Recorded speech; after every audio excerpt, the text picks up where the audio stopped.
समन्ता चक्रवालेषु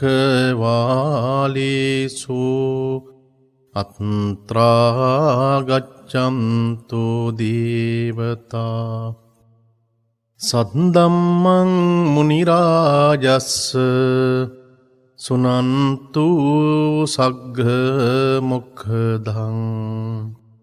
धम्मं सवන कालो अयं वदन्ता ධම්මස්සවන කාලෝ අයං බදන්තා ධම්මස්සවන කාලෝ අයං බදන්තා නමෝ තස්ස භගවතු වරහතෝ සම්මා සම්බුද්දස්ස නමෝ තස්ස භගවතු අරහතෝ සම්මා සම්බුද්දස්ස නමෝ තස්ස භගවතු අරහතෝ සම්මා සම්බුද්දස්ස ව්‍යාධි ධම්මා ජරා ධම්මා අතෝ මරණ ධම්මිනෝති. ශ්‍රද්ධා සම්පන්න ප්‍රඥාවන්ත ගුණගරුක සුපින්වත්නි, අදත් මේ රාත්‍රී කාලයේදී net ශ්‍රාවක පින්වත් ඔබට මේ යුතුම් තථාගත දේශනාව මුළු මහත් ලෝකයටම sannivedanaya කිරීම සඳහා තමන්ගේ පුණ්‍යවන්තෝ දායකත්වය ලබා දෙනවා. හලාවත කාකපල්ලිය තඹගල්ල පන්සල පාර පදිංචි එන්.ආර්. ගුණරත්න පින්වත් මහත්මයා විසින්, එවැගේම සූරියගස්වැව මස්පන්න පදිංචි එච්.එම්. ප්‍රේමදාස පින්වත් මහත්මයා, නම්බර 148 සෙරපිස් වත්ත කෑගල්ල පාර පොල්ගහවල පදිංචි ටිකිරි මණිකේ වීරසේකර මහත්මිය ඇතුළු දූ දරුවන් සමග පවුලේ පින්වත් පිරිස විසින්, එවැගේම මහරගම නාවින්න පතරගොඩ නාලන්දාරම පාර අංක 8 නිවසේ පදිංචි මහින්ද අබන්පොළ මහතා, ශිරානි අබන්පොළ මහත්මිය තුළු දූදරු මුණුබුරු මිනිබිරි පිරිස විසින් අද මේ උතුම් දේශනාව සඳහා තමන්ගේ පින්බර දායකත්වය ලබා දෙනවා. මේ උතුම් දේශනාව සඳහා තමන්ගේ පින්බර දායකත්වය ලබා දෙන පින්වත් ඔබ සියලු දෙනාටමත් මේ උතුම් තථාගත ධර්මය ශ්‍රවණය කරන ලක්වාසී ලෝකවාසී ඔබ සියලු දෙනාටම කායික නිරෝගීකමත් මානසික නිරෝගීකමත් ලැබේවා. මේ උතුම් ගෞතම බුද්ධ ශාසනයේදීම චතුරාර්ය සත්‍ය ධර්මයේම අවබෝධය ලැබේවායි කියලා අපි මුලින්ම ඔබ සියලු දෙනාටම ප්‍රාර්ථනා කරන්න කැමැතියි. පින්වත්නි, අපි පසුගිය සති කිහිපේ පුරාවටම අප ඔබට දේශනා කළේ අංගුත්තර නිකාය පාදක කරගෙන, අදත් අංගුත්තර නිකායේ ඒකක නිපාතේ දේවදූත වර්ගයට අයත් සූත්‍ර දේශනාවක් තමයි, සූත්‍ර කාණ්ඩයක් තමයි මුලින්ම පින්වත් ඔබ සියලු දෙනාටම ශ්‍රවණය කරන්නට ලැබුණේ. ව්‍යාධි ධම්මා ජරා ධම්මා අතෝ මරණ ධම්මිනෝ කියන මේ ගාථා පාඨය අංගුත්තර නිකායේ දේවදූත වර්ගයට අයත් සූත්‍ර දේශනාවන් වල සඳහන් වන කාරණාවක්. සුකුමාල සූත්‍ර දේශනාවත් එවැගේම යොබ්බන මද සූත්‍රය කියන කොටසත් අද අපේ දේශනාව සඳහා විශේෂයෙන් අපි පාදක කරගන්න බලාපොරොත්තු වෙනවා. මේ දේශනාව විශේෂයෙන් ඔබ සියලු දෙනාගේම ජීවිත අවබෝධය ඇති කරගන්නට, තරුණ වයසේ ජීවත් වන අයට, මැදි වයසේ ජීවත් වන නැත්තන්ට, මහලු වයසේ ජීවත් වන අපේ අම්මලා තාත්තලා සියලු දෙනාටම Tamanගේ ජීවිත අවබෝධය ඇති කර ගැනීම සඳහා. මොකද හේතුව පින්වත්නි, තථාගතයන් වහන්සේගේ දේශනාව කියලා කියන්නේ අපි කාටත් අපේ ජීවිතය සතුටින් ගත කරන්න, අවබෝධයකින් යුක්තව ගත කරන්නට උගන්වන වටිනාම ධර්ම කාරණාවක්. ඒකයි තථාගතයන් වහන්සේ එක්තරා අවස්ථාවකදී අනුරුද්ධ ස්වාමින් වහන්සේ සමග සාකච්ඡා කරන වෙලාවකදී අනුරුද්ධ ස්වාමින් වහන්සේ කල්පනා කරන්නේ මේ ධර්මය තථාගතයන් වහන්සේගේ ධර්මයේ තිබෙන්නේ අසතුටින් ජීවත් වන පිරිසට නෙමෙයි, සතුටින් ජීවත් වන පිරිසට. මේ ධර්මයේ තුල හැම කාරණාවක්ම ඔබට අපි පැහැදිලි කරලා දෙන්නේම ඔබේ ජීවිතය අවබෝධය ඇති කරගන්නට, යථා අවබෝධය ඇති කරගන්නට, ඒ අවබෝධය තුළ ජීවත් වෙන්න, ඒ වගේම සතුටින් ජීවත් වෙන්න. අවබෝධය ඇති වෙනකොට සතුට අපේ ජීවිතයට ළඟා කරගන්න පුළුවන්. ඒ නිසා දුක දුක ගැනම කියමින්, දුක දුක ගැනම පවසමින් Tamanගේ හිත ඍණාත්මක පැත්තට එහෙම නැත්නම් අසුභවාදී ස්වභාවයකට පත් කරගන්නවට වඩා අපි හැම වෙලාවක් තුළදීම මේ අවබෝධය තුළ ජීවත් වන විට අපට ප්‍රඥාව ළඟා කරගන්න පුළුවන්. බලන්න අපට අපේ ජීවිතයේ තුළ මේ ඇති කරගත යුතු අවබෝධය. අපි හැම වෙලාවක් තුළදීම පින්වත්නි තථාගත ලෞතර බුදුරජාණන් වහන්සේ උන්වහන්සේ තමයි අපේ ජීවිතයේ තුළ ඉන්න වටිනාම කල්යාණ මිත්‍රයන් වහන්සේ. තථාගතයන් වහන්සේ දේශනා කරන්නට යෙදිත්ති උතුම් සද්ධර්මයේම තමයි අපේ ජීවිතයේ තියෙන වටිනාම කල්යාණ මිත්‍ර සම්පත්තිය. භාග්‍යතුන් වහන්සේගේ ශ්‍රාවකයන් වහන්සේලාගේ චරිතයන්, උන්වහන්සේලාගේ අවබෝධයන්, උන්වහන්සේලා දේශනා කරපු ධර්මයන් මේ සියල්ලක්ම අප සමීපේ තියෙන විට, ඔබට ඔබේ ජීවිතයේ සමීපේ තියෙන විට ඔබට මේ ලෝකයේ තුල කිසිම තනිකමක් දැනෙන්නේ නැහැ. භාග්‍යතුන් වහන්සේගේ ධර්මයේ ඔබ සමීපේ තියෙන විට ඔබට කිසිසේත්ම තවත් කෙනෙකුගේ පිහිටක් පිළිසරණක් අවශ්‍ය වන්නේ නැහැ. හේතුව මොකද? හිත හදාගැනීමේ වැඩපිළිවෙල භාග්‍යතුන් වහන්සේ අපිට ඊ타ත්ම හොඳින් මැනවින් මේ දේශනාවන් තුළ අපට පැහැදිලි කොට වදාලා. දැන් බලන්න මම මේ සුකුමාල සූත්‍ර දේශනාවට අයත් කොටස ගත්තට පස්සේ තථාගතයන් වහන්සේගේ ජීවිත විවරණය, උන්වහන්සේගේ ජීවිතය තුළ තිබිච්ච යෞවන කාල පරිච්ඡේදය පිළිබඳව හරි අපූර්ව විග්‍රහයක් සඳහන් වෙනවා. අද මේ දේශනාවට බොහෝ සෙයින්ම පාදක වෙන්නේ මේ යෞවන කාල පරිච්ඡේදය, ජොබ්බන මදය, ඊට ආශ්‍රිත වන ප්‍රධානතම ධර්ම කාරණා කීපයක් පිළිබඳව. දැන් මේ දේශනාවේදී තථාගතයන් වහන්සේ එක්තරා අවස්ථාවකදී භික්ෂුන් වහන්සේලාට පැහැදිලි කරනවා, මහණෙනි, මම සිව්මැලි, අතිශයින්ම සිව්මැලි. මට මගේ පියතුමාගේ නිවසේහි මට අතිශය සුඛෝපභෝගී ජීවිතයක් තිබුණා. ඔබ දන්නවා බොහෝ දේශනාවන් වල මේ කාරණාව ඉතාමත්ම පැහැදිලි. රජ කෙනෙකුගේ රාජ නිවාසයක තිබෙන්නා වූ ස්වභාවීය තත්ත්වය කොයි වගේද කියලා රාජ්‍ය මාලිගාවන් අදත් ලෝකයේ බොහෝ තැන්වල තිබෙනවා. බටහිර ලෝකයේ තිබෙනවා, එංගලන්තයේ තිබෙනවා.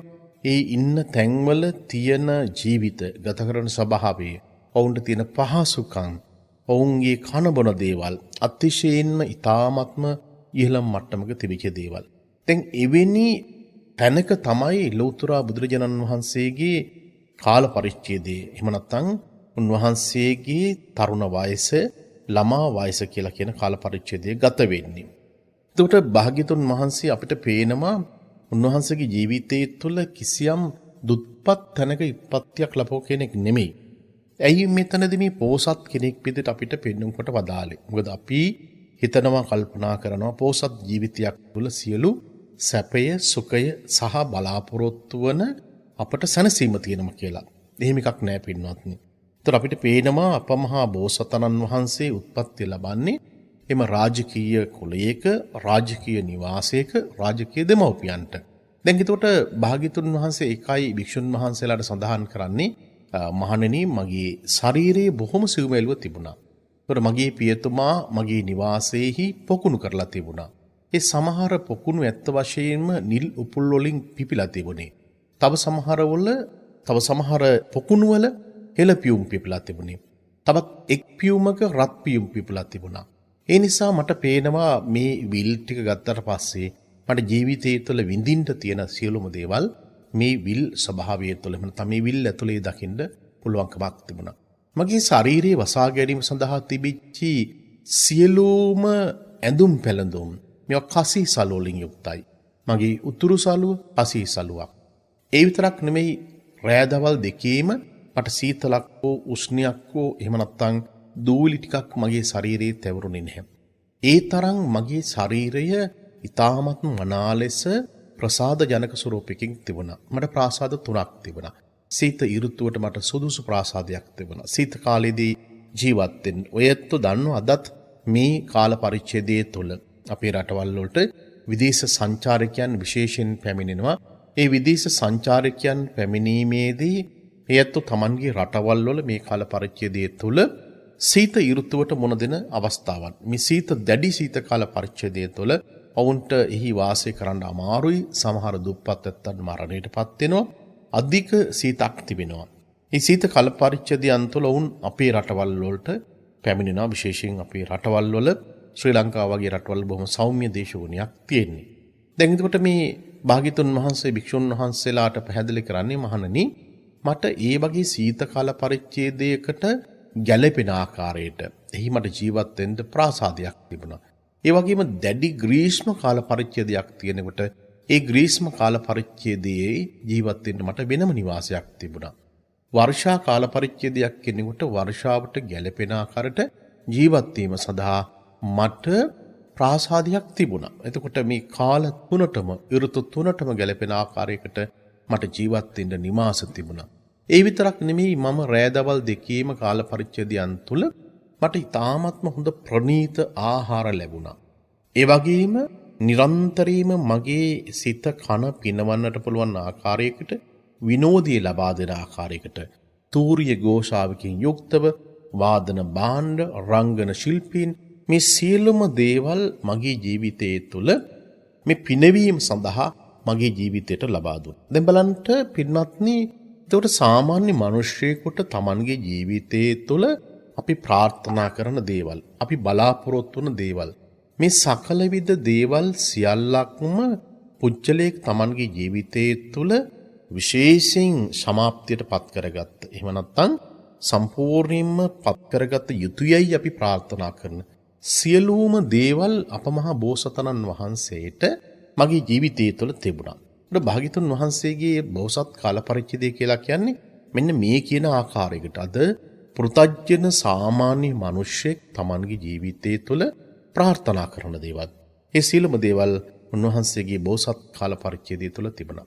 ඒතකොට භික්ෂුන් වහන්සේලාට පමණක් නෙමෙයි ලෝකේ ජීවත් වන සාමාන්‍ය පෘථග්ජන මනුෂ්‍යයාට පවා මෙතනින් තථාගතයන් වහන්සේ ඒතු ගණන උත්සාහ කරන්නේ ලෝකේ ජීවත් වන මිනිස්සු සැපයයි කියලා ප්‍රාර්ථනා කරන දේවල් තුල සැබෑම සැපයක් ඇත්තේ නැහැ. තථාගතයන් වහන්සේ ඒ වෙලාවේදී භික්ෂුන් වහන්සේලාට පැහැදිලි කොට වදාලා මහණෙනි මේ ලෝකයේ තුල ඇති වෙලා තිබෙන්නා වූ මේ ජරා සහගත ස්වභාවය මේ සියලුම දේල් මගේ ජීවිතය තුළ මම අවබෝධයක් ඇති කරගත්තා. ඔබ දන්නවා සතර පෙර නිමිති පිළිබඳව සඳහන් වන කාරණාව. හේතුව මොකද Tamanගේ පුතාට එහෙම නැත්නම් අප මහා බෝසතාණන් වහන්සේගේ පියතුමට ඕනකමක් තිබුණේ ලෝකේ ජරාවක් කියලා දෙයක් ඇත්තේ නැහැ. ව්‍යාධියට පත්වන දෙයක් ඇත්තේ නැහැ. මරණයට පත්වන දෙයක් ඇත්තේ නැහැ. ලෝකේ කලකිරිලා අවබෝධය තුළ ගමන් කරන පුජ්‍යලයන් ඇත්තේ නැහැ. මෙන්න මේ කියන කාරණාව ඔක්කොම වහන්නට තමයි අප මහා බෝසතාණන් වහන්සේගේ පියතුමාට අවශ්‍යතාවක් තිබුණේ. ඔබ දන්නවා මහල්ලෙක්, ලෙඩෙක්, මලමිනියක්, භික්ෂුන් වහන්සේ කෙනෙක්, එහෙම නැත්නම් ශ්‍රමණ රූපයක්. මේ රූප ටික දැක්කට පස්සේ සමයි අප මහා බෝසතාණන් වහන්සේට තීරුම් ගන්නට පුළුවන්කමක් තිබුණේ. සිද්ධාර්ථ කුමාරයාට තීරුම් ගන්න පුළුවන්කමක් තිබුණේ නෑ මම හිතන ලෝකේ නෙමෙයි සැබෑම ලෝකයක් තියෙන්නේ. මම මවාගෙන ඉන්න මම ජීවත් වෙන ලෝකයට වඩා ඊට එපිටින් තිබිච්ච ලෝකයක් තියෙනවා. මේ කවුද? මේ කුමක්ද? මේ මොකද වෙලා තියෙන්නේ? ඇයි මෙහිම භික්ෂුන් වහන්සේ කෙනෙක් මහා පාරේ ගමන් කරන්නේ? බොහොම නිශ්ශබ්දව. මෙන්න මේ කියන ප්‍රශ්න කිරීම වලට යටත් වුණාට පස්සේ Tamanගේ අවබෝධය හොයාගෙන ඔහු ගමන් කරනවා. දැන් බලන්න එතකොට බුදුරජාණන් වහන්සේ භික්ෂුන් වහන්සේලාට අවධාරණය කිරීමක් කරනවා. මහණෙනි, මම මේ ජරාවට පත් වෙනවායයි කියලා කියන එක, ව්‍යාධියට පත් වෙනවායයි කියලා කියන එක, මරණයට පත් වෙනවායයි කියලා කියන කාරණාව මගේ ජීවිතයේ තුල මම මේ සැප සම්පත් තිබිච්ච කාල පරිච්ඡේදය තුලදීම මම ක්‍රමයෙන් මට දකින්නට පුළුවන්කමක් තිබුණා. දැන් මේ ස්වභාවයේ தත්ත්වේ බලනකොට මේ දේශනාවටම පාදක කරගත් සූත්‍ර දේශනාවක් තිබෙනවා. ඒ තමයි යොබ්බන මද සූත්‍රය කියන කාරණාව. එතකොට මේ යොබ්බන මද සූත්‍ර දේශනාවේදී අපිට පෙන්වන්නේ අපමා බෝසතාණන් වහන්සේගේ ජීවිත කාල පරිච්ඡේදය තුළ උන්වහන්සේගේ ජීවිත කාල පරිච්ඡේදය කියලා කියන්නේ යෞවන කාල පරිච්ඡේදය. අවුරුදු 29 කියලා කියන්නේ යෞවන කාල පරිච්ඡේදයක්. ජීවිතයේ වර්ණවත්ම කාල පරිච්ඡේදයක්. මේ කාල පරිච්ඡේදය තුළ තමයි මෙන්න මේ කියන අවබෝධය, එහෙම නැත්නම් මේ යථා ස්වභාවය දකින්නේ. එතකොට අපි ජීවත් වන කාමභෝගී ලෝකයක් තුළ අපි ගොඩනගාගත්ත, රැස් කරගත්ත, පිළියෙල කරගත්ත සහ අපි නිර්මාණය කරගත්ත ලෝකයක් තුළ අපි බලාපොරොත්තු වන සැපේ ඒ තුළ ඇත්තේ නැහැ. ඒතර මිනිස්සුන්ට මේවා විඳින්න එපායයි කියලා කියන කාරණාව මෙතනදී අවධාරණය කරන්නේ නැහැ. ඔබ මහන්සි වෙලා ඔබ වැඩ කරන්න අවශ්‍ය වෙනවා.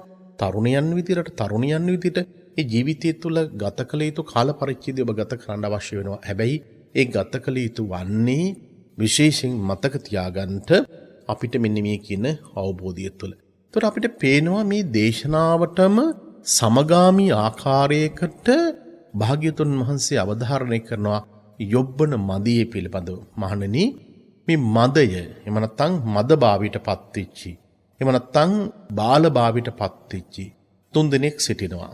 ඒ තුන් දෙනා තමයි තරුණ මදය, නිරෝගී මදය, එහෙම නැත්නම් බොහෝ කල ජීවත් වීමේ මදය කියන කාරණාව. මෙන්න මේ කාල පරිච්ඡේදයේ තුල අපිට පේනවා අපි හැම කෙනෙක්ම අපේ ජීවිතයේ තුල ගත කරලා තිබෙනවා.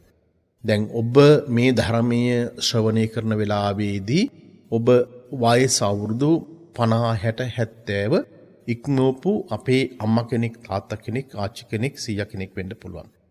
හැබැයි අපි තරුණ වයසේදී තරුණ කාල පරිච්ඡේදයේ තුල අපි බොහෝ දිනක් මේ කාල පරිච්ඡේදය ගත කරලා තියෙනවා. එතකොට අපි මේ ධර්මය ඔබට දේශනා කරන්නේ ඔබගේ සමහර වෙලාවට තරුණ වයසේ ඉන්න දුවෙක් පුතෙක් මේ ධර්මයේ ශ්‍රවණය කරනවා වෙන්න පුළුවන්. දැන් මේ තරුණ මදේ ආවට පස්සේ ඊළඟට නිරෝගී මදේ ආවට පස්සේ බොහෝ කල ජීවත් වෙනවයි කියලා කියන මේ කියන මද තුනම මිනිසෙකුගේ ජීවිතයේ ඇති වුණාට පස්සේ එයා ඇත්තටම සාමාන්‍ය මිනිසෙක් විදියට ලෝකයේ එක්තරා ආකාරයකට මුලාවිච්ච ස්වභාවකින් යුක්තව ජීවිතය ගත කරනවා. දැන් තරුණ වයසට එනකොට තරුණ වයසේදී අපට මදයක් ඇති වෙනවා. ඒ තමයි මට ශක්තිමත් භාවයක් තිබෙනවා. මට ඕනෙම දෙයක් කරන්න පුළුවන්. මම කිසිම කෙනෙකුට යටත් වෙන්නේ නැහැ. මේ ඕනෑම අවුවකට වැස්සකට ඕනෑම දෙයකට ඔරොත්තු දෙන්න පුළුවන්. ඒකට මේ තරුණකම කියලා කියන දේ, තරුණ මදය කියලා කියන දේ, ඒක Tamanගේ ජීවිතයේ තුළ හැම දවසකම හැම මොහොතකම පවතිනවා යයි කියලා කියන මෙන්න මේ කියන අවිද්‍යා සහගත ස්වභාවය තමයි මිනිසෙකුගේ ජීවිතයට ඇති කරන්නේ. අන්න ඒකෙන් යා මත් වීමකටපත් වෙනවා. එතකොට මත් වෙන්නේ මොකෙන්ද? මට හැමදාමත් මේ තරුණකම තියෙනවා යයි කියලා කියන හැඟීම. ඔබම කල්පනා කරන්න, ඔබම තේරුම් ගන්නට ඔබට ඔබේ ජීවිතයේ තුල එහෙම කාල පරිච්ඡේදයක් තිබුණා. ඒ තරුණ කාල පරිච්ඡේදයේ තුල ඔබ බොහෝ සෙයින් වැඩ කළා, මහන්සි වුණා, ඊළඟට ඔබේ ජීවිතය ගොඩාක් කැප කළා. හැබැයි ඒ කාලයේදී අපිට හිතුනේ නැහැ අපි වයසකට යනවායි කියලා කියන කාරණාව. බොහෝ තරුණයන්ට මේ කාල පරිච්ඡේදය එහෙම දැනෙන්නේ නැහැ. නිරෝගීකමක් තියෙනකොට අපිට හැම වෙලාවෙම හිතෙන්නේම අපිට නිරෝගීකම හැමදාම තියෙනවා. අපිට ලෙඩ වෙන්නේ නැහැ. කිසිම ලෙඩක් ඇති වෙන්නේ නැහැ. නිසා නිරෝගී මිනිසියෙකුට නිරෝගීකම නිසාම මදයක් ඇති වෙනවා. බොහෝ කාලයක් ජීවත් වීමට වමනාවක් තියෙනවා. ජීවත් වෙනවා යයි කියලා කියන හැඟීම ඇති කරගත්තට පස්සේ මේකත් පින්නත්නි අපිට පේනවා මදයක් බවට පත් වෙනවා. මෙන්න මේ තරුණ මදයත් නිරෝගී මදයත් බොහෝ කල ජීවත් වීමේ මදයත් කියලා කියන මෙන්න මේ කියන කාරණා තුනම මිනිස්සුගේ ජීවිතයකට උදා වුණාට පස්සේ අපට පේනවා එයා කිසියම් ආකාරයකින් Tamanගේ ජීවිතයේ තුල එයා කයින් කරන ක්‍රියාවන්, වචනින් කරන ක්‍රියාවන්, සිතින් කරන ක්‍රියාවන් පිළිබඳව එයා බොහෝ වෙලාවට එයා කල්පනාකාරී වෙන්නේ නැහැ. ඒ නිසා එවැනි අදහස් තියෙන පුජ්‍යලයන්ගේ අතින් සිතින්, කයින්, වචනෙන් නිරන්තරයෙන්ම වැරදි සිදු වෙන්නට පුළුවන්කමක් තියෙනවා. ඒ නිසා මෙන්න මේක මදයක් විදිහට ලෞතර බුදුරජාණන් වහන්සේ අපට දේශනා කළා. ඔබ දන්නවා අද කියන වර්තමාන ලෝකයේ තුල මෙන්න මේ කියන මදයෙන් යුක්තව, එහෙම නැත්නම් යෞවන මදයෙන් වෙන්න පුළුවන්, එහෙම නැත්නම් නිරෝගී මදයෙන් වෙන්න පුළුවන්, බොහෝ කාලයක් ජීවත් වීමේ මදයෙන් වෙන්න පුළුවන්, රූප මදයෙන් වෙන්න පුළුවන්. මොකද හේතුව අපේ දේශනාවන් වල අපිට පැහැදිලි කිරීමක් කරනවා මේ මද තත්ත්වයට පත් වුණාට පස්සේ ඒ මද තත්ත්වයට ස්වභාවයට පත්වෙච්ච පුජ්‍යලයන්ගේ ජීවිතයන් තුළ තිබෙන මේ මද සහගත ස්වභාවය විවිධ ස්වරූපයෙන් පින්වත්නි අපිට විග්‍රහ කිරීම කරලා තියෙනවා. දැන් අපිට පේනවා මේ යොබ්බන මදය කියලා කියන කාරණාව අපිට එනකොට ඒ යොබ්බන මදයේදී බොහෝ තරුණ තරුණියන් අතර බොහොම කායික විපර්යාසයන් නැති වෙනවා. දැන් බලන්න වර්තමාන ලෝකයේ තුල සමහරලාට කොණ්ඩමෝස්තර වලින් Tamanගේ හිස සැරසීම කරනවා, පච්ච කෙටීම කරනවා, ඇඟිලි වලට මුදු දැමීම කරනවා, බෙල්ලට විවිධ වර්ගයේ දන්වැල් පිරිමි අය සාමාන්‍යයෙන් අපි දැකලා තියෙන බොහෝ සිං පළඳිනවා. පිරිමි අය සමහරලාට කරාඹු පළඳන අවස්ථාවක් තියෙනවා. නොයෙක් ආකාරයේහි වෛවාරණ මෝස්තර වලින් Tamanගේ ජීවිතය සරසා ගැනීම සිද්ධ කරනවා. දැන් මෙතනදී මම මේ අදහස් කරන්නේ ඇත්ත වශයෙන්ම අපි සාමාන්‍ය විදියට ගත්තට පස්සේ මේ මෝස්තර කිරීම හෝ එහෙම නැත්නම් විලාසිතාවන් කිරීම කියලා තියෙන දේ මම මෙතනදී ප්‍රතික්ෂේප කිරීමක් නෙමෙයි මෙතනදී සිද්ධ කරන්නේ. හැබැයි ඔබ අවබෝධයක් ඇති කරගන්නට ඒ අවබෝධය තමයි එකක් තමයි අපි අපේ රට, අපේ සංස්කෘතිය, අපේ සම්ප්‍රදාය. සායි වගේම මේ සියලු දේවල් එක්කම මේ කියන අපි අඳින පළඳින සහ බොහෝ දේවල් විඳින දේවල් වල තිබෙන්නා වූ ඇත්ත තත්ත්වය කුමක්ද? ඒ මොනතරම් වෙනස් වීමකට ලක් වෙනවද? මොනතරම් අනියත ස්වභාවයකට පත් වෙනවද?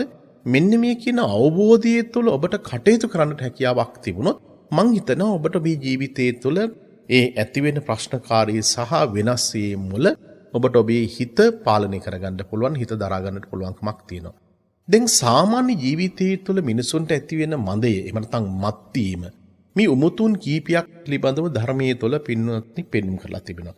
සමහර ඇත්තන ಜಾති මදයේ තියෙනවා. Tamanගේ ಜಾතිය පිළිබඳව හරි මද සහගත ස්වභාවයක් තියෙනවා. එහෙම නැත්නම් උද්දච්ච ස්වභාවයකටපත් වෙනවා. ගෝත්‍ර මදයේ Tamanගේ කුලයේ ගෝත්‍රයේ පිළිබඳව, ජීවිත මදයේ, ලාභ මදයේ, සත්කාර මදයේ, ආරෝහ පරිණාහ මදයේ, යසස් මදයේ, රූප මදයේ, යොබ්බන මදයේ.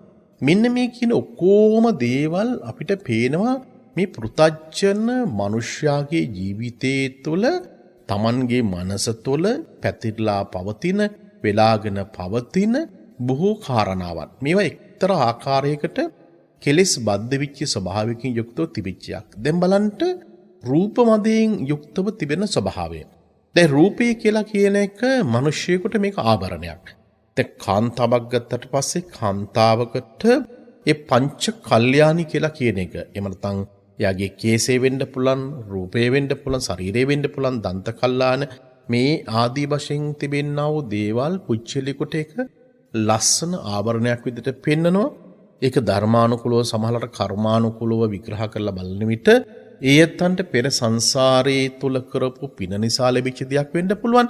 හැබැයි ඒක ලැබුණු දෙයින් කිසියම් කෙනෙක් මදයටපත් වෙනවා නම්, එහෙම නැත්නම් මාන්නයටපත් වෙනවා නම්, උද්දච්ච භාවයටපත් වෙනවා නම් ඇත්ත වශයෙන්ම ඒක ඔහුගේ ජීවිතයට ආභරණයක් නෙමෙයි. මිනිසුගේ ජීවිතයකට මේ රූප සම්පත්තිය ආභරණයක් බවට පත් වෙන්නේ එයා තුළ අනිත් තිබෙන්නා වූ මනුෂ්‍ය ගුණධර්මات එක්ක. රූපයේ කොච්චර ලස්සන තිබුණත් වැඩක් නැහැ. ඇගේ හදවත, ඔහුගේ හදවත තුළ කරුණාවක්, දයාවක්, මෛත්‍රියක්, මේ අවබෝධයක් නැත්තම් ඔහු මොනතරම් විශිෂ්ට රූප සම්පatti යුක්ත කෙනෙකුණත් වැඩක් නැහැ. මේ මනුෂ්‍යත්වයේ ජීවිතය තුළ නැත්තම්. ඒ නිසා අපි හොඳට තේරුම් ගන්න අවශ්‍යම මේ රූප සම්පත්තිය, ඒ ධන සම්පත්තිය, ඒ වගේම පරිවාර සම්පත්තිය, මේ සියලු දේවල් මිනිසෙකු ජීවිතේට පෙර සසර තුල කරපු කුසල් අකුසල් මත කෙනෙකුගේ ජීවිතයට ලැබෙන්න පුළුවන්. හැබැයි ලැබෙන දේ මේ ආත්ම භාවයේදී අපි දකින්න ඕනේ ඒ තුල තිබෙනා වූ යථා ස්වභාවය. එහෙම නැත්නම් අනියත ස්වභාවය අපි ඊ타ත්ම හොඳ මනසකින් යුක්තව දකින්න ඕනේ. දැන් බලන්න රූප මදයෙන් මත්විච්ච කෙනෙක් පිළිබඳව අපේ බෞද්ධ සාහිත්‍ය තුල තිබෙනවා. ඊළඟට ඔබ කවුරුත් ඒක අහලා තියෙනවා. ඒ තමයි කේමාව පිළිබඳව තිබිච්ච කාරණාව. නැවතත් මේ රාත්‍රී කාලයේදී මදුරට සාගල නුවර රාජකුලයක උපන් කේමා පිළිබඳ මම ඔබට සඳහන් කරන්නේ මේ දේශනාවට පාදක කරගන්න පුළුවන් අවශ්‍යම කාරණාව වඩාත් හොඳින් මතු කරලා පෙන්වුම් කරන්නට. පින්නත්නි, ඔබ දන්නවා කේමා ඊ타මාත්ම විශිෂ්ට රූපශ්‍රීකින් හෙබි කුමාරිකාවක්. පතිකුලට යනකොට ඇයගේ වයස පැමිණෙනකොට ඇයට යන්නට පුළුවන්කමක් තිබුණේ. එහෙම නැත්නම් විවාහය කරගන්නට පුළුවන්කමක් තිබුණේ මගධ රටේ බිම්බිසාර රජතුමාගේ අගමේසිය බවට පත් වෙන්න ඇයට වාසනාවක් තිබුණා. කොටිම කිව්වොත් ඇය මගධ රටේ බිම්බිසාර රජතුමාගේ අගමේසිය බවට පත් වුණා. රූමත් කාන්තාවක්. මේ රූමත්කම නිසාම ඇයට අදිමානසික ස්වභාවයක් තිබුණා. දැන් සමහර ඇත්තන්ට කුලයේ තිබ්බට පස්සේ කුලයේ නිසාම ඇය අදිමානසික ස්වභාවයකට පත් වෙනවා. පරම්පරාව ඉතාමත් විශිෂ්ටයයි කියලා හිතාගත්තට පස්සෙත් ඒකත් එක්තරා ආකාරයකට මාන්නයක් බවට පත් වෙනවා. දරුමල්ලු සහ පරිවාර සම්පatti ගොඩාක් තියෙනකොටත් එයත් ඔහුට හෝ ඇයට අදිමාන්නයක් ගොඩනැගෙන්න හිතෙනවා. එතකොට මේ රූපය නිසාම අන් අයත් එක්ක සංසන්දනය කරලා බලනවා. සමහර කාන්තාවන් සිටිනවා තමන්ගේ රූප සම්පත්තිය අන් අයත් එක්ක සංසන්දනය කරලා බලලා අන් අයට වඩා ඉතාමත්ම ඉහළින් ඉන්න උත්සාහ කරනවා. තමන්ගේ ඇඳුම පැළඳුම වෙන්න පුළුවන්. එතකොට තමන්ගේ කතාව වෙන්න පුළුවන්. තමන්ගේ රූප සම්පත්තිය වෙන්න පුළුවන්. හැම වෙලාවක් තුළදීම උත්සාහ කරන්නේ තවත් මිනිහෙක් පරයා. එහෙම නැත්නම් තවත් මිනිහෙකුට නොදෙවිනි ආකාරයකට තමන්ගේ සකල විද බාහිර දේවල් ගොනු කරගන්න. පින්නත් මේ අනවබෝධය තුළ අවිද්‍යාව තුළ මිනිසෙකුගේ සිත කලම්බන ස්වභාවය කෙලෙස් බරිත සත්‍යයන්ට මේ ස්වභාවය නිරන්තරයෙන් ඇති වෙනවා. දැන් බලන්න මේ කේමා රූපේ නිසාම ඊ타ත්ම රූප සම්පත්තිය නිසාම අදිමානයකට පත් වුණා. දැන් අපට පේනවා සමහර වෙලාවට සමහර තරුණ තරුණියන් විවාහ කර ගැනීමේදී බොහෝ වෙලාවට රූපයේ පිළිබඳව පුරුෂයෙකුගේ වෙන්නත් පුළුවන් තරුණයෙකුගේ තරුණකේවා රූපයේ පිළිබඳව බොහෝ සෙයින් සැලකිලිමත් වෙනවා. රූපයේ ලස්සනට තිබෙනවා නම් ඒ ලස්සන රූපයට බොහෝ දෙනෙක් වසඟ වෙනවා. ඔහු ඇය විවාහ කර ගැනීම සඳහා ප්‍රාර්ථනා කරනවා. නමුත් අපි හරියට බලනකොට රූපයත් එක්කම ගුණවත්කම ඉතාමත්ම වැදගත් වෙනවා. රූපයත් ගුණවත්කමත් දෙක එකට එක්විච්ච චරිතයක් තමයි විශිෂ්ට චරිතයක් බවට පත් වෙන්නේ. ඒ ගුණවත්කම තුල සඳහන් කරන්නේ වෙන කිසිදු කාරණාවක් නෙමෙයි. ඒ කරුණාවත්, දයාවත්, මෛත්‍රියත් වගේම අර ලෝකයේ තුල බුදුරජාණන් වහන්සේ දේශනා කරපු අනිත්‍යතා දර්ශනය ඉතාමත්ම හොඳින් මනවින් තේරුම් ගන්නට පුළුවන්කමක් තිබෙනවා නම් අනේ තීරුම් ගැනීමත් ඉතාමත්ම වැදගත් වෙනවා. දැන් බලන්න එතකොට මේ කේමාව මගධ රජතුමාගේ අගමෙහෙසිය බවට පත්විච්ච අය ඉතාමත්ම ඉහළ මට්ටමින් Taman හිතාගෙන හිටියා Tamanගේ රූපය පිළිබඳව කල්පනා කරමින්. මුළු නගරයේම ප්‍රදේශයේම Tamanට වඩා රූපයක් නැතෑයයි කියලා හිතලා කල්පනා කරපු පිරිසක්. එහෙම නැත්නම් කල්පනා කරපු කෙනෙක්. අපි දැක්ක පහුගිය කාල පරිච්ඡේදය තුලත් අන්තර්ජාලය තුල තිබෙනවා ලංකාවේහි ඒව නැත්නම් හොඳම යෞවනයා විදියට කඩවසම් යෞවනයා විදියට පත්වෙච්ච කෙනෙක්. ඔහු බණ භාවනා කරන යෝගීවරයෙක් විදියට එහෙම නැත්නම් ඉතරාකාරයකට තමන්ගේ ජීවිතය අවබෝධ කරගෙන ඔහු භාවනා කරන ස්වභාවය අපි දැක්කා. ඒ පින්තූර අපිට දකින්න පුළුවන්කමක් තියෙනවා. දැන් අපිට පේනවා එතකොට තමන් කඩවසම් තරුණයෙක් කියයි කියලා කඩවසම් තරුණියක් කියයි කියලා හිතාගෙන අපි ඒ පිළිබඳව උද්දාමයටපත් වෙලා අන් අයගේ ජීවිතවලට තමන්ගේ ජීවිතයෙන් කිසියම් ආකාරයක සංසන්දනය කරමින් ජීවත් වෙනවට වඩා ඔහු අවබෝධය තුළ ජීවත් වෙනවා. අපිට පේනවා සමහර වෙලාවට සමහර ඇත්තන් තමන්ට ලැබිලා තියෙන රූප සම්පත්තිය තාමත්ම නිස්කාරණීය ආකාරයකට එහෙම නැත්නම් කිසිදු ආකාරයකට ඵල ප්‍රයෝජනයක් නැති ආකාරයකට අන්‍යයන්ගේ සිත් කාමයෙන් උද්දීපනයට පත් කරන්න පුළුවන් ආකාරයකට තමන්ගේ ශාරීරිය තුළ තිබෙනව අවයව ප්‍රදර්ශනීය කරමින් මේ ගත කරන ස්වභාවය කියලා කියන්නේ පින්වත්නි ඒක ඇත්ත වශයෙන්ම ඔහුගේ හෝ ඇයගේ ජීවිතය තුළ තියෙන විශිෂ්ට මානසික ගුණාංගය පෙන්වු කරන අවස්ථාවක් නෙමෙයි. ඒ නිසා ඔබ ඔබේ දරුවන්ට ඇඳුමක් පැළඳුමක් යනන් දෙන වෙලාවේදී ඒ වගේම මංගල සාධිකට යන පිට ඔබේ දරුවන් පිළිබඳව ඔවුන් අදින පළඳින දේවල් පිළිබඳව වඩාත් සැලකිලිමත් වෙන්න. මිනිසුන්ට මා සඳහන් කළේ එකයි විලාසිතාවන් කරන්න අවශ්‍යයි. හැබැයි අපි අපේ සීමාව කුමක්ද කියලා කියන කාරණාව දැනගෙන අපිට කරන්න අවශ්‍ය වෙනවා. දැන් බලන්න මගධ රටේ බිම්බිසාර රජතුමා ලෞතර බුදුරජාණන් වහන්සේ මේ නගරයට ධර්ම ප්‍රචාරය සඳහා වැඩම කළා. ඒ වැඩම කරපු වෙලාවේදී භාග්‍යතුන් වහන්සේට තමන්ගේ උයනේහි වේළුවන උයනේහි තාමත්ම අලංකාර ආරාමයක් ඉදි කළා. අපි ඒ ආරාමයේ සඳහන් කරන්නේ වේළුවනාරාමයේ විදියට. මේ වේළුවනාරාමයේහි භාග්‍යතුන් වහන්සේ දැන් වැඩ වාසය කරමින් භික්ෂුන් වහන්සේලා ප්‍රමුඛට ඇති මේ සියලු දෙනා වහන්සේම මේ ස්ථානට පැමිණෙන බොහෝ දෙනෙකුට ධර්මයේ දේශනා කරනවා. මිනිසු දසදහස් ගණනින් භාග්‍යතුන් වහන්සේගේ ධර්මී ශ්‍රවණය කිරීම සඳහා පැමිණෙනවා. හැබැයි මේ වෙලාවේදී අපිට පේනවා මේ කේමා විශේෂයෙන් රූප මදයෙන් උද්දාමයට පත්වෙච්ච කෙනෙක්. ඇයට අහන්ට දකින්න ලැබුණා මේ රූප සම්පත්තියක් තියෙන අයට එහි දෝෂය පෙන්නනවා.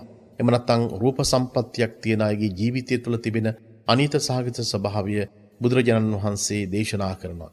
ඉනිසා ඒ හිතුව කල්පනා කළා මම වේළුවනාරාමයට ගියොත් වේළුවනාරාමයේදී මට පේනවා මගේ රූපයට බුදුරජාණන් වහන්සේ නිග්‍රහයක් කරන්න පුළුවන්. එනිසා අතිශය රූප සම්පතින් යුක්ත වූ මට ඒක තරම්ම ගැලපෙන්නේ නැහැ.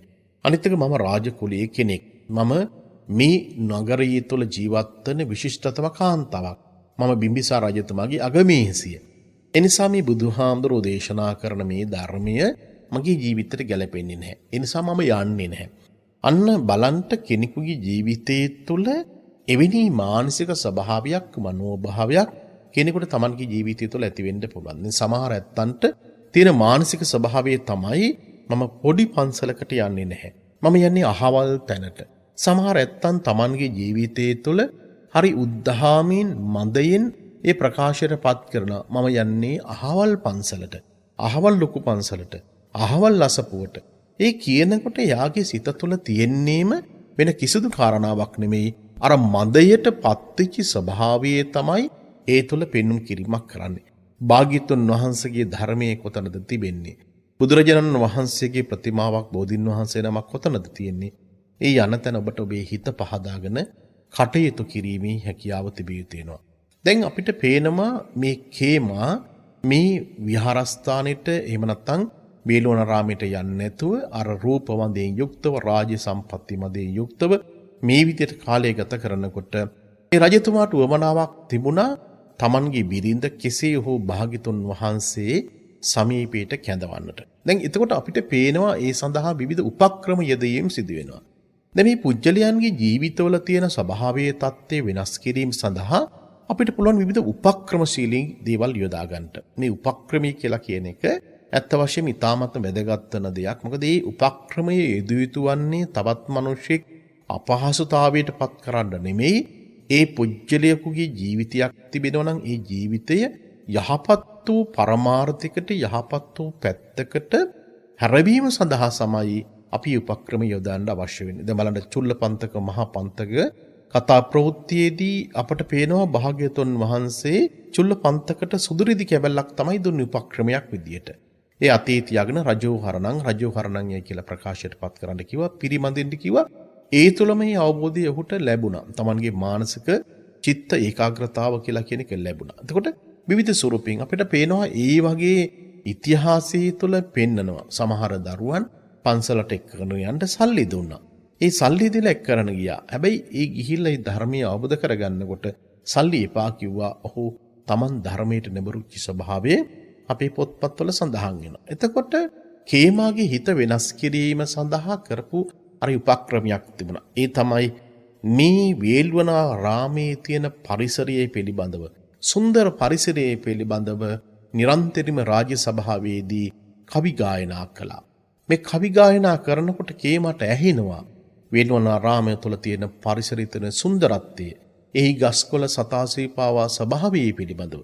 මේ సౌందර්යය ඇහෙන්න ඇගේ සිතට ඇතිවෙච්ච ස්වභාවයේ தත්ත්වය තමයි මටත් යන්න ඕනේ එහෙමනම් වේළුවනාරාමේ බලන්න.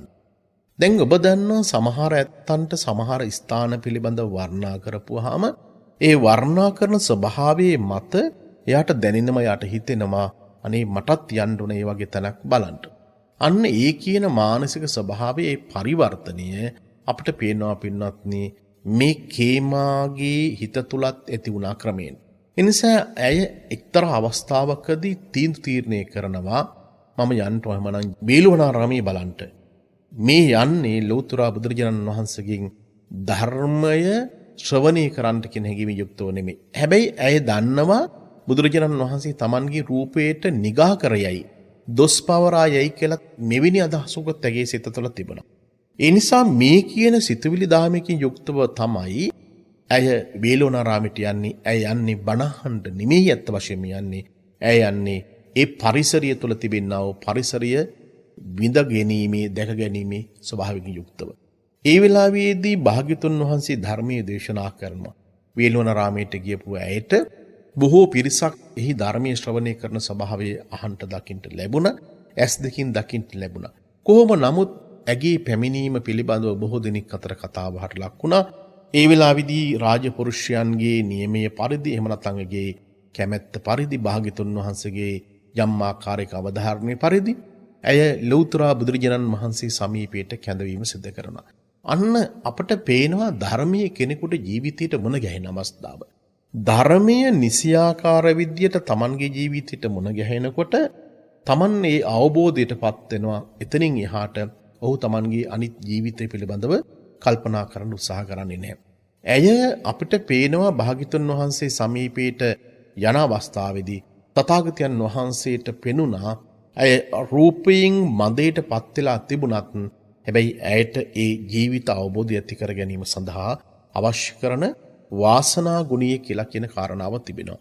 ඒතර මේ ලෝකයේ තුල අපි සෑම මිනිසෙකුටම අපේ ජීවිතයේ තුල වැහිච්ච කාරණාවක් තිබෙනවා. එකක් තමයි පුජ්‍යල චරිත දෙකක් තිබෙනවා. මේක මේ සමාජ විද්‍යාඥයන් පවා බොහෝ වෙලාවට ප්‍රකාශයටපත් කරන කාරණාවක්.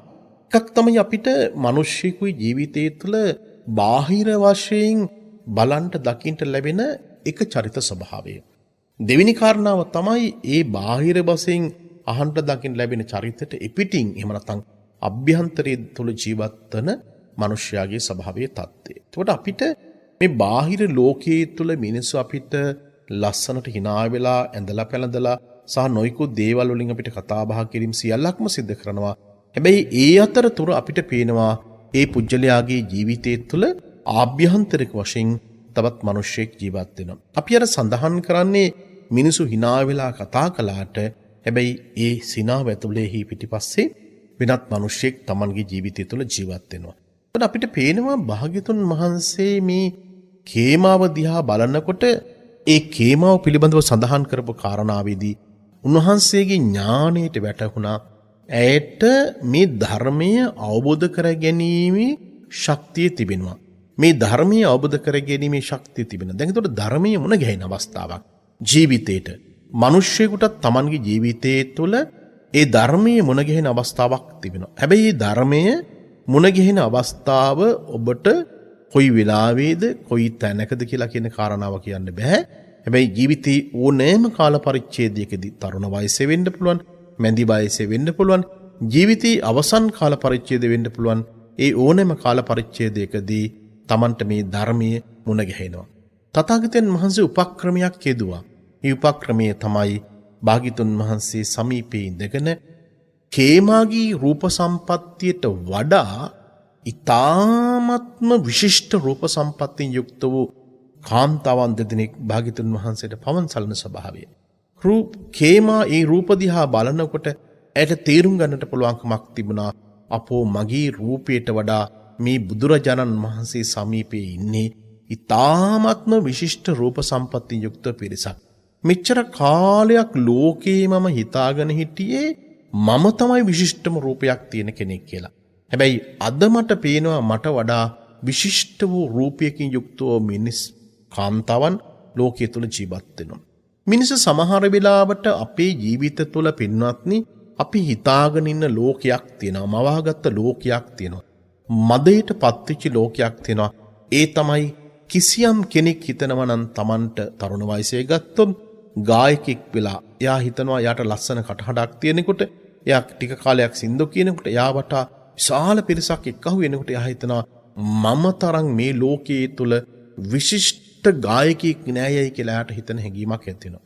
බණ කියන ස්වාමින් වහන්සේ නමක් එයා ධර්මයේ දේශනා කරන විට එයා වටා විශාල පිරිසක් එක්කහුව වෙනකොට භික්ෂුන් වහන්සේ කෙනෙකුට පෘථග්ජන භික්ෂුන් වහන්සේ කෙනෙකුට ඇති වෙන්න පුළුවන් මම තරම් විශිෂ්ට විදියට බණ කියන කෙනෙක් නැහැ. ඒ නිසා මට අනිත් අයට මට ඇති වැඩක් නැහැ. මම තමයි ලෝකේ ඉන්න විශිෂ්ටතමයා විදියට එයා සැලකෙනවා. දැන් මේ විදියට මේ මිනිස්සු Tamanගේ ජීවිතයේ තුළ යම් යම් කාරණාවන් පදනම් කරගෙන ඔය කියන මනෝභාවයට Tamanගේ සිත් තුළ උපදිනවා.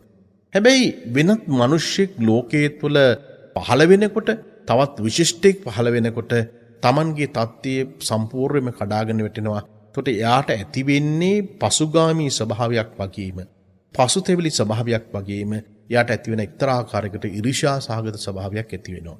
මොකද හේතුව අපි මේ ගොඩනගා ගන්න එහෙම නැත්නම් සකස් කරගත්ත, පිළියෙල කරගත්ත එක්තරා ආකාරයක රාමුවක් තුළ තමයි අපි අපේ ජීවිතය ගත කරන්නේ. පින්වත්නි, ඒ රාමුවෙන් එපිට ලෝකයක් තිබෙනවා. අපි තමයි මේ රාමු සකස් කරගෙන තිබෙන්නේ. අපි තමයි මේ රාමු කොටු කරගෙන තිබෙන්නේ. අපි තමයි මේවට වැටකඩුළු දාගෙන තිබෙන්නේ. ඒ නිසා ධර්මයේ කියලා කියන්නේ ඔබට අවබෝධය කියලා කියන්නේ මේ විශිෂ්ට විදියට ලෝකයේ දිහා බලන ස්වභාවය. සිරවිච්ච ස්වභාවකින් ලෝකයේ දිහා බලනවට වඩා විවෘත ස්වභාවකින් ලෝකයේ දිහා බලන්ට ඔබට ඉඩකඩක් සලසලා දෙනවා. දැන් අර කේමා හිතාගෙන හිටියේ Taman තමයි ලෝකයේ විශිෂ්ටතම රූපය කියලා. හැබැයි එහෙම එකක් නෑයයි කියලා කියන එක ඇයට තේරුණා. එයාට වඩා විශිෂ්ට රූපයෙන් යුක්ත කාන්තාවක් දෙදෙනෙක් තමයි මේ පවන් සලන්නේ. භාග්‍යතුන් වහන්සේට උන්වහන්සේගේ ඥානෙට ගෝචර වුණා. ඒ වෙලාවේදීම මේ රූප සම්පත්තිය යුක්තව හිටපු කාන්තාවන් දෙදෙනා ක්‍රමානුකූලව ඔවුන්ගේ රූපයන් වැහැරලා යන ස්වරූපය. කෙස් පැහිලා ගිහිල්ලා, දත් වැටුණු, හම රැලි ගැසුණු, ජරා ජීර්ණ තත්ත්වයට පත්වෙච්චි කාන්තාවන් දෙදෙනෙක් උන්වහන්සේ ක්‍රමානුකූලව මවලා පෙන්න. බලන්න මොනතරම් අපිට මේ රූප දර්ශනය, මේ චිත්ත ස්වરૂපය, තත්ත්වය මොනතරම් විශිෂ්ට ධර්මයක් විදියට, විශිෂ්ට ලක්ෂණයක් විදියට පුජ්‍යලයාට මේ අවබෝධය ලබා දෙනවද? ඇය කෙතරම් රූප සම්පත්තියෙන් යුක්තව හිටියත් ඇයත් තේරුම් ගත්තා තමා මේ සකස් කරගත්ත, පිළියෙල කරගත්ත, මවාගත්ත සුන්දර ලෝකය ක්‍රමානුකූලව බිඳ වැටෙනවා. තමා හිටියේ මේ ලෝකයේ තුල විශිෂ්ටතම කෙනෙක්, රූප සම්පතෙන් විශිෂ්ටම කෙනෙක් නෑ. එහෙම දෙයක් ඇත්තේ නෑ.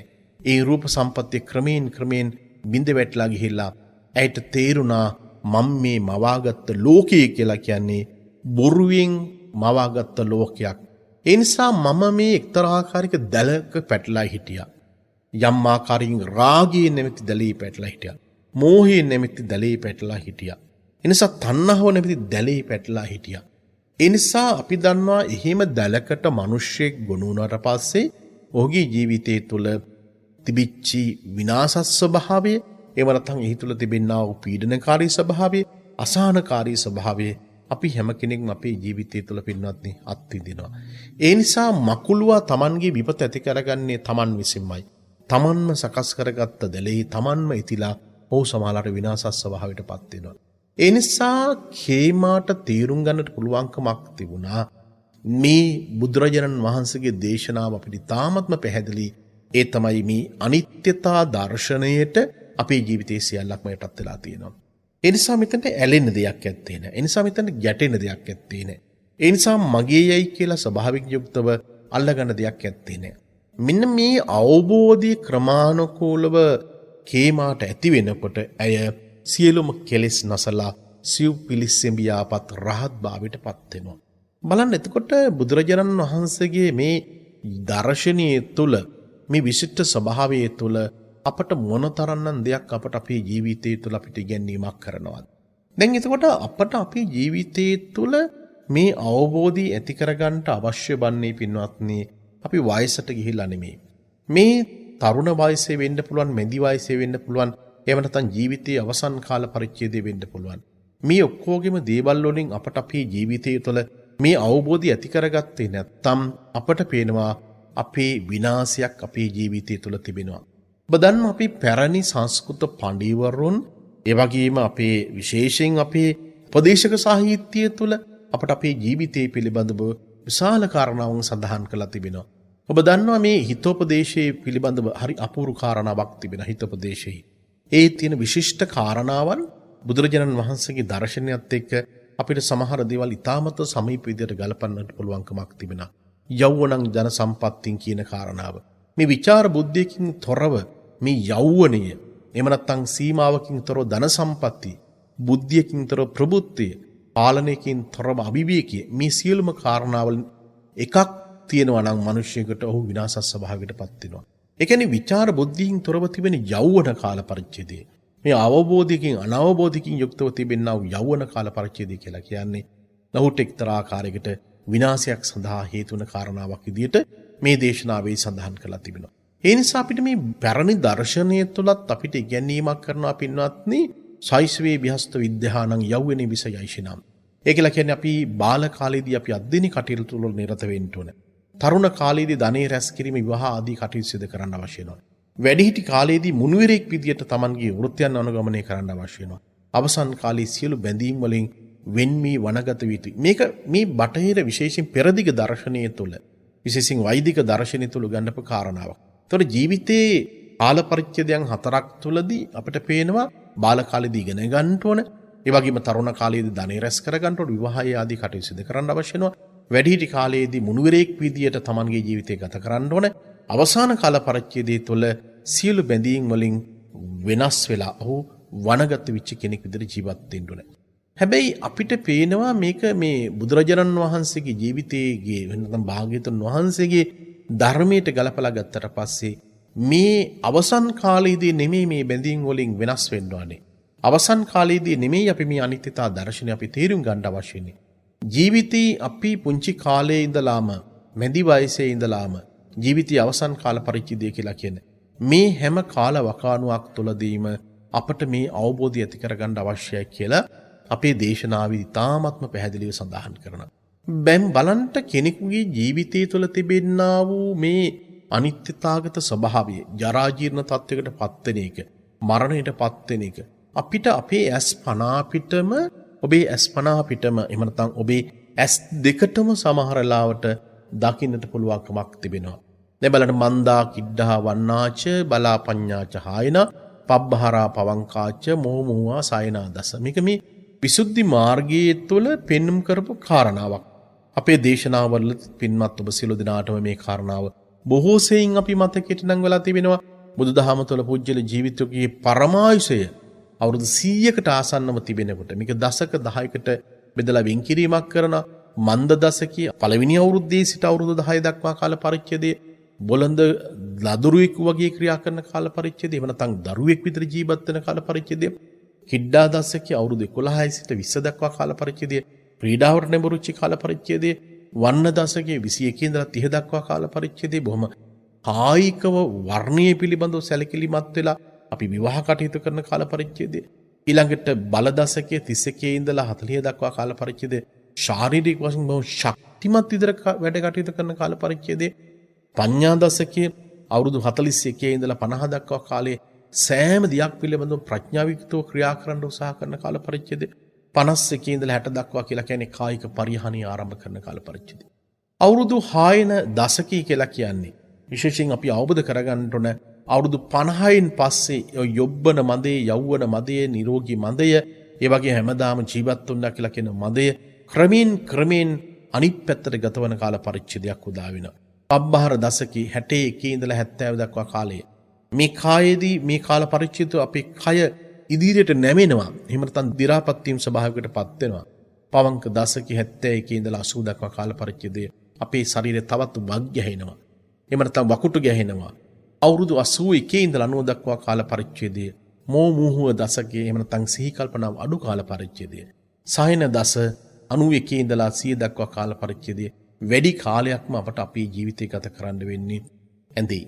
ඒ නිසා මේ කියන ස්වභාවයේ මේ කායික පරිහානිය අපට පේනවා ඊ타ත්ම හොඳින් පැහැදිලිවම පින්වත්නි අපට අපේ ජීවිතය තුළ ඇස් පනා අපිටම එහෙම නැත්නම් අපේ ඇස් දෙකින්ම අපිට දකින්නට පුළුවන්කමක් තිබෙනවා. එතකොට බුදුරජාණන් වහන්සේ අපට දේශනා කළේ මේ ලෝකයේ තුල මිනිස්සෙක් හිතාගෙන ඉන්නවා නම් මම වයසට යන්නේ නැහැ, මම ලෙඩ වෙන්නේ නැහැ, මම මරණයටපත් වෙන්නේ නැහැ කියලා හිතාගෙන ඉන්නවා නම් ඒ සම්පූර්ණයෙන් ඔහු මුලාවට පත්වෙච්ච කාරණාවක් විදිහට තමයි මේ දේශනාවේදී පැහැදිලි කොට වදාළේ. ඒ නිසා අපි ජීවිතයේ තුල මේ අනිත්‍යතා දර්ශනය, ඒ වගේම අනිත්‍ය, දුක්ඛ, අනාත්ම කියලා කියන එක මේ ත්‍රිලක්ෂණي අපි තාමත්ම හොඳින් අපි දකින්න ඕනේ. මොකද හේතුව අපි මේක දකින්නට බැරි ස්වභාවයක් තිබෙනවා. ඒ බැරි ස්වභාවය තමයි පින්වත්නි අපි සඳහන් කරනවා මෙය සංඥා විපල්ලාසයේ විදියට. මේ සංඥා විපල්ලාසයේදී අපිට පේනවා අපි අල්ලාගෙන තියෙන දේවල්. අපි ගත්තොත් එහෙම හැම දෙයක්ම අසුභවාදී විදියට තියෙන දේවල් අපි සුභවාදී විදියට ග්‍රහණය කරගන්නවා. ඒ වගේම අනිත්‍යතා තිබෙන දේවල්, එහෙම නැත්නම් වෙනස් වීමකට ලක්වන සියලුම දේවල් අපි නিত্য දේවල් විදියට අපි ග්‍රහණය කරගන්නවා. ඒ විතරක් නෙමේ යම් ආකාරයකින් දුක්ඛ සහගත ස්වභාවයකට පත් වෙලා තිබෙන දේවල් තිබෙනවා නම් ඒ සියලුම දේවල් අපි සැප සහගත විදියට අපි ග්‍රහණය කරගන්නවා. ඒත් අපිට පේන්නේ, අපිට දකින්නට අවශ්‍ය වෙන්නේ මේ සියල්ලක්ම අනිත්‍යතා දර්ශනය තුළ යටත් වෙච්ච කාරණාවන්. ජීවිතේ අපි විඳින්න දේවල් සහ විඳවන දේවල්, මේ සියලුම දේවල් තුළ ඔබට මේ විශිෂ්ට ස්වභාවය ඔබට අවබෝධ කරගන්නට පුළුවන් නම් ඔබේ ජීවිතය තුළින් අවබෝධ කරගන්නට පුළුවන්කමක් තිබෙනවා නම් ඒක මොනතරම් ප්‍රඥාවන්ත ක්‍රියාවක්ද? ලෝකයේ සියලුම දේවල් මට අයිතියයි කියලා ඔබ වටා තිබෙන සියලුම දේවල් ඔබට අයිතියයි කියලා ඔබ හිතනවා, කල්පනා කරනවා, අඬනවා, වැළපෙනවා, ශෝකයටපත් වෙනවා. පින්වත්නි, එහෙම දෙයක් අපිට ඇත්තේ නැහැ. ලෝකේ අපිට අයිති නැහැ. ලෝකේ කිසිම දෙයක් අපිට අයිති නැහැ. මට මංවත් මගේ ජීවිතයේ අයිති නැති වෙනකොට මං කොහොමද ලෝකයේ තියෙන දේවල් වලට අයිතිවාසිකම් කියන්නේ? එතකොට මෙන්න මේ අනවබෝධය නිසාම තමයි භාග්‍යතුන් වහන්සේ දේශනා කොට වදාළේ මේ ලෝකේ ජීවත් වෙන මිනිස්සු හැම වෙලාවක් තුළදීම මේ මමත්වයේ ගොඩනගා ගන්න උත්සාහ කරනකොට මට මගේ යයි කියලා කියන හැඟීම යුක්තව ග්‍රහණය කරගන්න උත්සාහ කරන විට එයාට හැමදාමත් අනණ්ඩ වැළපෙන්න ශෝකයටපත් වෙන සිදු වෙනවා. ඒ නිසා පින්වත්නි, ඔබ ඉතාමත්ම හොඳින් මේ අවබෝධය ඇති කරගන්නට ඔබ සල්ලි තිබෙන කෙනෙක් වෙන්න පුළුවන්, සල්ලි නැති කෙනෙක් වෙන්න පුළුවන්. හැබැයි අපිට පේනවා ලෞතර භාග්‍යතුන් වහන්සේගේ ඉතාමත්ම ශාස්ත්‍රීය ජීවිතයක් තුළ තමයි, විශිෂ්ට සුඛාමභෝගී ජීවිතයක් තුළ තමයි උන්වහන්සේ මේ සියල්ලක්ම අත්හරින්නේ මේ අවබෝධය තුළ. මොකද හේතුව ප්‍රකාමභෝගී ජීවිතය තුළ අපිට උරුම වෙලාම තියෙන ධර්මතාව තමයි අඬන්න, වැළපෙන්න, ශෝක කරන්න කියන කාරණාව. తాවකාලිකව ලෝකයක් තුළ සැපයක් වින්දට ඒ සැපේ සදාකාලික සැපයක් නෙමෙයි. ප්‍රශ්නේ සහ ගැටලුව තියෙන්නේ අපි හිතනවා හැමදාමත් මේ සැපේ අපේ ජීවිතය තුළ තියෙනවා කියලා. ඒ නිසා ඔබ මේ අවබෝධය ඇති කරගන්නට, මේ අවබෝධය තුළින් ඔබේ ජීවිතේ ප්‍රඥාව ළඟා කරගන්නයි කියලා කියන කාරණාව අදත් මේ රාත්‍රී කාලයේදී ඔබට අපි සිහිපත් කරනවා. පින්වත්නි, පෙර වර්ෂයේ ගිය වර්ෂය තුළ අපට දන්පැන් පූජා කරපු ඒ සඳහා දායකත්වයේ දරපු පින්නතුන්ට අපි නැවතත් මේ වෙලාවේදී අපි පුණ්‍ය අනුමೋದනා කරනවා. ඔබට යම් ආකාරයක හැකියාවක් තිබෙනවා නම් මේ වර්ෂය පුරාවටත් අපි විහාරස්ථානයේ අපි කුඩා ස්වාමින් වහන්සේලා උදෙසා දන්පැන් පූජා කරන්න පුළුවන්කමක් තිබෙනවා. ඉඩකඩක් තියෙන නැත්නම් පුළුවන්කමක් තිබෙනවා. විශේෂයෙන් ඔබට ලියුමකින් මේ පිළිබඳව දැනුම් දෙන්න. ඒ වගේම ඔබට පුළුවන්කමක් තියෙනවා අපේ ජංගම දුරකථනයට කතා කරලා මේ පිළිබඳව යම් තොරතුරක් දැනගන්නට. අදත් මේ විලාවේදී අපි විශේෂයෙන් මේ උතුම් දේශනාව සඳහා දායකත්වයේ දරපු පින්වත් පිරිසට පුණ්‍ය අනුමෝදනා කරන්න සූදානම් වෙනවා. විශේෂයෙන් අද දවසේදී මේ දේශනාව සඳහා හලාවත කාක්කපල්ලියේ තඹගල්ල පන්සල පාර පදිංචි එන්.ආර්. ගුණරත්න පින්වත් මහත්මයා විසින් ප්‍රධාන අරමුණු බවට පත් වෙලා තිබෙන්නේ මියගිය කේ.එම්. බිසෝ මෙනුකී මහත්මිය, දමයන්ති මල්ලිකා, එච්.එම්. පියරත්න සහ පවුලේ මියගිය සියලු නෑදෑ හිතවත් සෑම දෙනාටම පින් අනුමෝදන් කිරීමට සහ නිවන් සුව පැතීමටත් විශේෂයෙන් සුජීවත් වන සැමට ආශිර්වාද කරන්නත් බලාපොරොත්තු වෙනවා. ඒ වගේම සූරියගස්වැව මස්පන්න පදිංචි එච්.එම්. ප්‍රේමදාස මහතා විසින් දායකත්වයේ දරුවා ප්‍රධාන අරමුණු බවට පත් වෙලා තිබෙන්නේ 2017 පෙබරවාරි මාස 16 වෙනි දින මියගිය එච්.එම්. කළුබණ්ඩා පියාණන්ට 2017 11 වෙනි මාසයේ 18 වෙනි දින මියගිය එච්.එම්. හීන්මැණිකා මෑණියන්ට පින් අනුමෝදන් කිරීමට හා නිවන් සුව පැතීමටත් සුජීවත්ව සිටින හැම දෙනාටමත් ආශිර්වාද ප්‍රාර්ථනා කරනවා. ඒ වගේම නම්බර 148 සර්පිස් වත්ත කෑගල්ල පාර පොල්ගහවෙල පදිංචි ටිකිරි මෙනිකේ වීරසේකර පින්වත් මහත්මිය ඇතුළු පවුලේ සෑම දෙනා දායකත්වයෙන් දරලා තිබෙනවා. ප්‍රධාන අරමුණ බවට පත් වෙලා තිබෙන්නේ හෘදයාබාධයකින් පරලෝ සැපත් ස්වාම්පුරුෂයා වන ජේ.ඒ. ජයසේන මහතාට සහ දෙපාර්ශ්වයේ මියගිය දෙමව්පියන්ට පින් අනුමෝදන් කිරීම, දේශකයන්න් වහන්සේට නිදුක් නිරෝගී සුව සහ දීර්ඝායුෂ ප්‍රාර්ථනා කරනවා. බෑනා වරුන්ට සහ දියණියන්ට මෙන්ම මුණුබුරු මිනිබිරියන්ටත් සෙත් ප්‍රාර්ථනා කිරීම වෙනුවෙන් විශේෂයෙන් දායකත්වයේ දරන උන්ගේ අධ්‍යාපන කටයුතු සාර්ථක කර ගැනීමටත් ආශිර්වාදය ලබා ගැනීමටත් අද දවසේදී විශේෂයෙන් බලාපොරොත්තු වෙනවා. ඒ වගේම මහරගම නාවින්න පතිරගොඩ නාලන්දාරාම පාර අංක 8 නිවසේ පදිංචි මහින්ද අඹන්පොළ මහතා, ශිරාණි අඹන්පොළ මහත්මිය තුළු දූදරු මුණුබුරු මිනිබිරියන් විසින් දේශනාව සඳහා දායකත්වයේ දරලා තිබෙනවා. මීට වසර දෙකකට පෙර එනම් 2020 දෙවැනි මාසයේ 12 වෙනි දින මියගිය සුමනදාස ගොඩේහිවා ආදරණීය පියාණන්ට, මීට වසර 15කට පෙර මියගිය මල්ලිකා ගොඩේහිවා ආදරණීය මෑණියන්ට, මීට වසර 6කට පෙර මියගිය කුමාරි රත්නායක අඹන්පොළ ආදරණීය මෑණියන්ට, වසර 20කට පෙර මියගිය රණතුංග බණ්ඩාර අඹන්පොළ ආදරණීය පියාණන් ඇතුළු නමින් මියගිය පවුලේ සෑම දෙනාටම පින් අනුමෝදන් කරන්න බලාපොරොත්තු වෙනවා. වරුණ, හෂිනී, නිපුණ, ඔබින යන දූදරු මුණුබුරු මිනිබිරියන් සැමටත් පවුලේ සැමට නිදුක් නිරෝගී සුවය ප්‍රාර්ථනා කරනවා. විශේෂයෙන් මේ වෙලාවේදී මේ උතුම් දේශනාව සඳහා දායකත්වයේ දරපු පින්වත් ඔබටත් මේ තථාගත ධර්මයේ ශ්‍රවණය කරපු ලක්වාසී ලෝකවාසී ඔබ සියලු දෙනාටම කායික නිරෝගීකමත් මානසික නිරෝගීකමත් ලැබේවා. ඔබේ ජීවිතයට වඩාත් යහපත් වූ කාල පරිච්ඡේදයක් උදා වේවා. කිසිම කෙනෙකුට කරදරයක් උපද්‍රවයක් ඇති නොවේවා. නිදුක් වේවා නිරෝගී වේවා චිරජීවන ලැබේවා. දලදා හඳුරුගේ පිහිට ආශිර්වාද ලැබේවා. විජයශ්‍රී ජයශ්‍රී මහඳුරන් වහන්සේගේ පිහිට ආශිර්වාද ලැබේවා. මහා සෑයේ අනන්ත අනුවස ආශිර්වාද ලැබේවා. සෝමාවතිය කිරිවිහෙර මයංගන තූපාරම සියලු චෛත්‍ය රජනන් වහන්සේලාගේ අනන්ත ශක්තිය බලෙන් ආශිර්වාදෙන් සියලු බුදුවරයන් වහන්සේලාගේ අනන්ත ශක්තිය බලෙන් ආශිර්වාදෙන් මේ ලෝකයේ තුල වැඩ ඉන්නා සියලු උතුමන් වහන්සේලාගේ අනන්ත සීලාදී ගුණයෙන් බලෙන් ඔබ සියලු දෙනාගේම ජීවිතය යහපත් වේවා නිදුක් වේවා නිරෝගී වේවා සුබ ප්‍රාර්ථනා නැති වේවා. මේ රටට ලෝකයට කිසිම කරදරයක් විපත්තියක් ඇති නොවේවායි කියලා අපි ප්‍රාර්ථනා කරනවා. මේ ධර්මයේ අවබෝධ කරගන්නටත් ඔබට ප්‍රඥාව පහළ වේවා කියලා ප්‍රාර්ථනා කරනවා. අද දේශනාවට දායකත්වයේ දරපු පින්නතුන්ගේ පරම්පරණගත මිය ගිහිලා ඉන්න සියලුම ඥාතීන්ට පින් අනුමෝදන් වේවා. ධර්මයේ ශ්‍රවණය කරපු ලක්වාසී ලෝකවාසී ඔබගේ පවුල්වල මිය ගිහිලා ඉන්න සියලු දෙනාට පින් අනුමෝදන් වේවා. මේ කොවිඩ් වසංගත තත්ත්වය නිසා මිය ගිහිලා ඉන්න සියලු දෙනාට පින් අනුමෝදන් වේවා. රට ජාතියාගේ වෙන ජීවිතය කැප කරපු විරෝධ රණබිරුවන්ට පින් අනුමෝදන් වේවා. මේ ලෝකීට තථාගත ධර්මයේ දේශනා කළ අපවත් ඉවදාල විශේෂයෙන් සීලෙන් ගුණෙන් අනුවන උතුමන් වහන්සේලාට පින් අනුමෝදන් වේවා. මේ පින් බලයෙන් හැමදිනමත් උතු නිවන් අවබෝධ වේවායි කියලා ප්‍රාර්ථනා කරනවා. විෂ්ණු කතරගම සමන් බිබීසන ආදී සිල් මල්පේසාකී මහේසක දෙවියන්ටත් මේගේ සියලු දෙනාටමත් අපි හැමදිනමත් පතන බෝධියකින් නිවනින් සැනසීමටපත් වේවායි කියලා ප්‍රාර්ථනා කරනවා. අක්ඛාසට්ඨා ච බුම්මට්ඨා දේවානාගා මහින්దికා පුඤ්ඤන්තං අනුමෝදිත්වා චිරං රක්ඛන්තු ලෝක සාසනං. අකාසට්ඨා ච බුම්මට්ඨා දේවානාගා මහින්దికා පුඤ්ඤන්තං අනුමෝදිත්වා චිරං රක්ඛන්තු දේශනං. අකාසට්ඨා ච බුම්මට්ඨා දේවානාගා මහින්దికා පුඤ්ඤන්තං අනුමෝදිත්වා චිරං රක්ඛන්තු ත්වං සදාති. එම දිනාටම සම්මා සම්බුදු සරණයි.